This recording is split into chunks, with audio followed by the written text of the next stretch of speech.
మొన్న ఒక 31-year-old అబ్బాయి లివర్ సర్జరీ తర్వాత కూడా ఆల్కహాల్ ఆపలేక లివర్ ఫెయిల్ అయ్యి చనిపోయాడనే న్యూస్ నా మనసుని విరిచేసింది. నా పేరు doctor Raviteja Yandamuri, consultant neuro psychiatrist Teja hospital, Nizamabad. 28 years ఏజ్లో ఒక బ్రేకప్ వల్ల తను డిప్రెషన్కి వెళ్ళాడు. ఆ డిప్రెషన్ నుంచి బయటికి రాలేక ఆల్కహాల్ని అలవాటు చేసుకున్నాడు. తర్వాత ఆల్కహాల్ తనని బానిస చేసుకొని తనకి ఆల్కహాల్ లేకుండా ఉండలేని పరిస్థితి క్రియేట్ చేసి తనని లివర్ స్పాయిల్ అయ్యేలా చేసింది.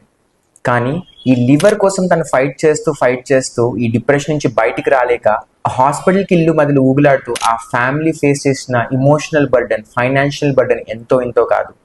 చాలా మంది ఫ్యామిలీస్ ఇట్లానే కోల్పోతూ ఉన్నారు. హాఫ్వే హోమ్స్, రీహాబిలిటేషన్ హోమ్స్ అట్లాంటి కాన్సెప్ట్ మన నిజామాబాద్లో చాలా తక్కువ. ఇంటికి హాస్పిటల్కి మధ్యలో ఉంటూ వాళ్ళకి ఒక సపోర్టెడ్ ఎన్వైర్న్మెంట్, ఒక supervised environment, counselling, nutritious food, occupational therapy, vocational therapy అట్లాంటి వివిధ సర్వీసుల్లో వాళ్ళకి అదే ఎన్వైర్న్మెంట్ నుంచి, అదే ఫ్యామిలీ నుంచి, అదే ఫ్రెండ్ సర్కిల్ నుంచి దూరం పెడుతూ వాళ్ళు ఎమోషనలీ, ఫిజికలీ రికవర్ అయ్యే ఆప్షనే ఈ Teja rehabilitation and deaddiction centre. And ఈ సర్వీసెస్ మీరు ఉపయోగించుకుంటారు అని కోరుకుంటున్నాను.